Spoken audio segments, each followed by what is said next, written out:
If you're a safety manager or a plant manager, or heck, maybe you own the company, it's important to remember when it comes to an OSHA inspection, it's not if you're going to have an inspection, it's when. It's a mindset thing. And if you have your mind made up that it's going to happen and I should be prepared for it, then life's going to go a lot smoother. So in this episode, I want to talk about 4 things that I wish I knew before my first OSHA inspection. It's a great way to prepare you for what's going to happen. Might not be today, but eventually they're going to show up. And it's always better to be prepared. Let's jump in. Well, hey friend, my name is David Sawyer. I'm a safety coach. I help busy safety managers prevent accidents and avoid OSHA. And I also help them go from feeling overwhelmed to OSHA ready. You see, when I say I want to avoid OSHA and you want to avoid OSHA, I'm talking about OSHA inspectors. I'm talking about the people that are coming in to issue a fine and give you a lot of stress. And we want to avoid that.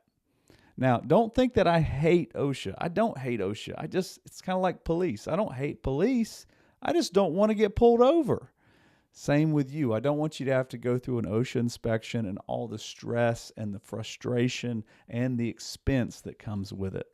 So, in this episode, I'm going to talk about 4 things you can do, 4 things I wish I knew before OSHA showed up.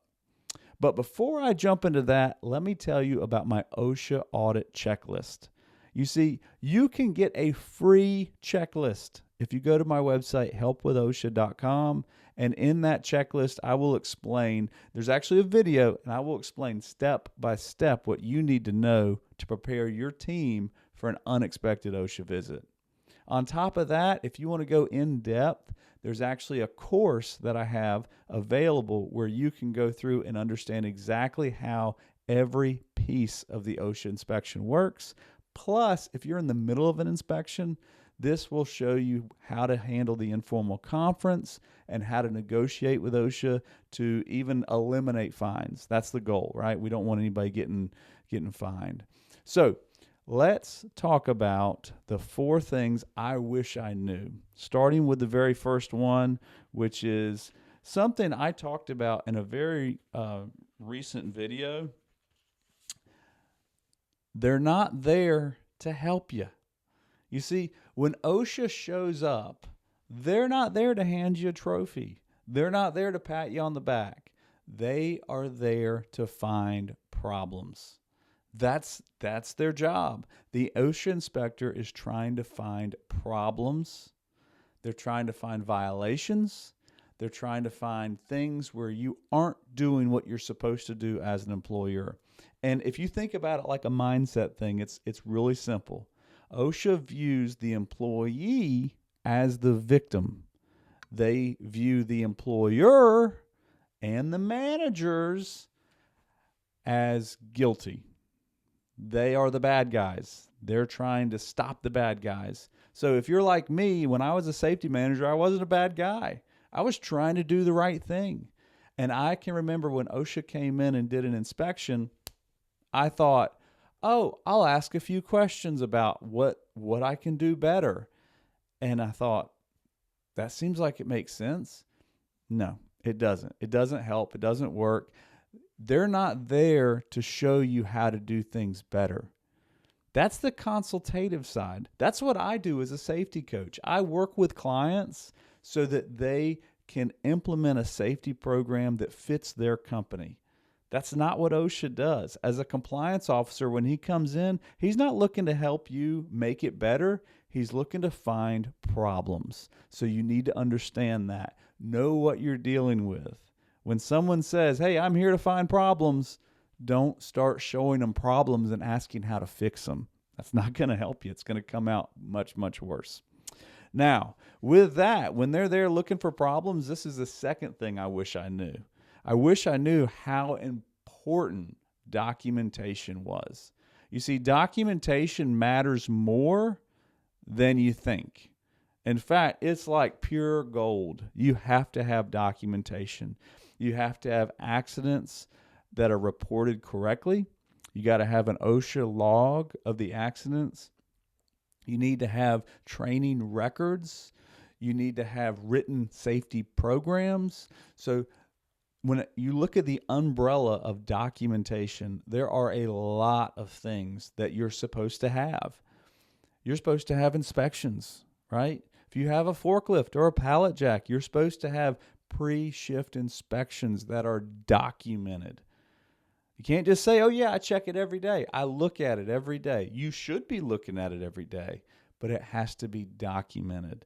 So have documentation in place, but make sure that you can find it. Make sure it's up to date.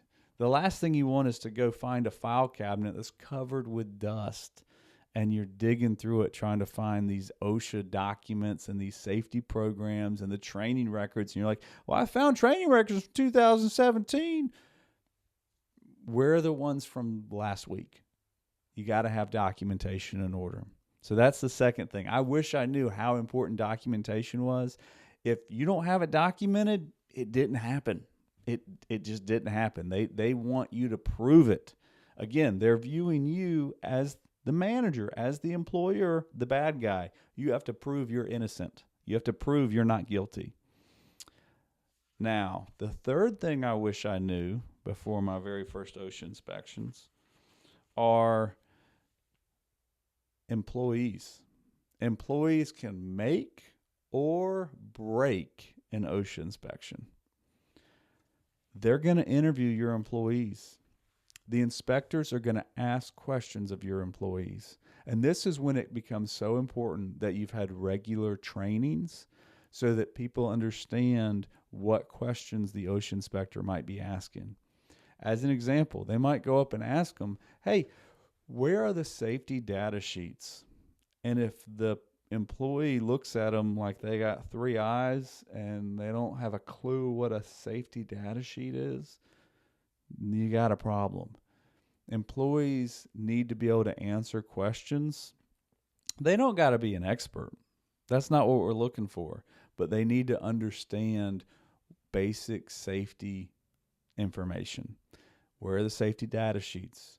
Where's the rally point for the emergency exit? Where's the first aid kit? Where's the eye wash station? Have you been trained on lockout, tagout? They're going to go through basic safety questions, especially if the inspection was triggered by an employee complaint. So they want to know, have employees been properly trained? Do they understand? So an employee can make you or break you. And I'll go a little bit different. So can supervisors, managers, and crew leaders. So I kind of look at it in tiers, and I'm not looking at it through any kind of favoritism. But when you have employees that are brand new, they've only been there 2 weeks, they might have only gotten the orientation, right? They haven't had time to have that give and take. They haven't been part of the safety committee yet. They haven't had that hands-on experience.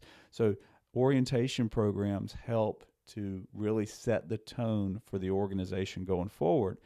But if you have a manager, and we've all seen the manager that is a loud-mouth manager, do not let him or her near the OSHA inspector, because they're going to tell that OSHA inspector everything, and they're going to feel like they're doing a good thing. They're going to feel like they're doing the right thing, and they're going to overshare. And that can be some of the worst information is when managers overshare because they're trying to get a pat on the back. They're trying to show that they did the right thing and they know what they're talking about. And when I used to work for this company, we did it like this. Whew. Make sure that you are managing the safety inspection. We don't want employees who are going to hurt the inspection nearby. We want to make sure that employees are trained on basic information and that everything's on the up and up. We don't want to overshare and have somebody come in that's going to just open a whole can of worms, dump it out on the table, and then walk away. That's not what we want. All right, the last thing, number 4, that I wish I knew before my first OSHA inspection is when they drive away, it's not over yet. It is not over yet. one of the biggest mistakes I made was when OSHA drove away, I thought, whew, all right, I can breathe easy. I can sleep better tonight. And, it's over. Like you can, but it's not over, because that's when the back and forth happens. That's when you have to correct the problems. That's when you have to over communicate.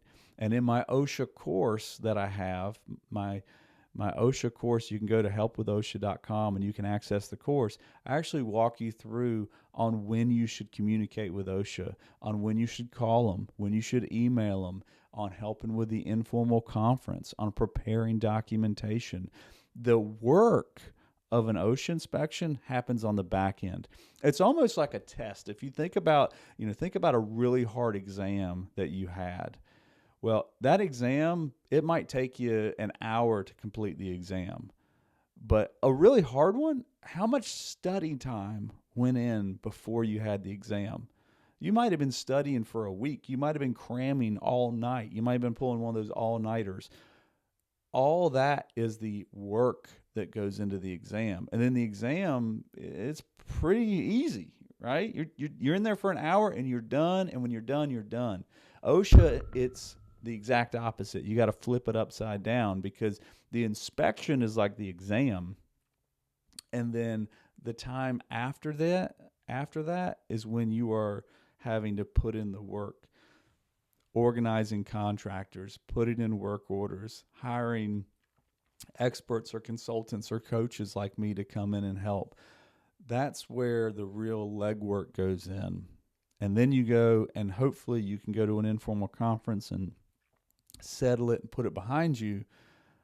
But then you have to make sure that you've done everything that's been talked about, right? You have to fix the problems, and then you got to make sure they stay fixed so you don't have a repeat violation 2 years down the road. So to recap, I want to make sure we go over these three because these are all important. The very first one is, I wish I knew that when OSHA shows up at your door, they're not there to help. They're there to find problems. That's their job. Number 2, documentation matters more than you think. Documentation is everything. If it's not documented, it didn't happen. Number 3, employees can make or break an OSHA inspection. If you got somebody that's an oversharer or a talker or a loudmouth, you got to manage them and keep them away from the inspection. I wish I knew that. And then the last thing, it ain't over yet. It is not over when you see the taillights. You've got to follow up, because the real work happens after the on-site inspection. That's when you got to do corrective actions. You've got to come up with a plan of attack, and you've got to make sure that you have done everything in a timely manner, because when you get that packet, the clock starts ticking. If you have questions about that, again, go to my website, access the free OSHA audit checklist, sign up for the OSHA audit course that's on the website there. You can take that course, and if you do anything this week, make sure that you have in your mind, it's not if, it's when will OSHA show up. Be prepared. There's nothing better than being prepared, because then you're not caught off guard. It might be terrible timing, but at least you're prepared for it. So with that being said, do everything you can to keep the people you work with safe, because no one should get hurt at work.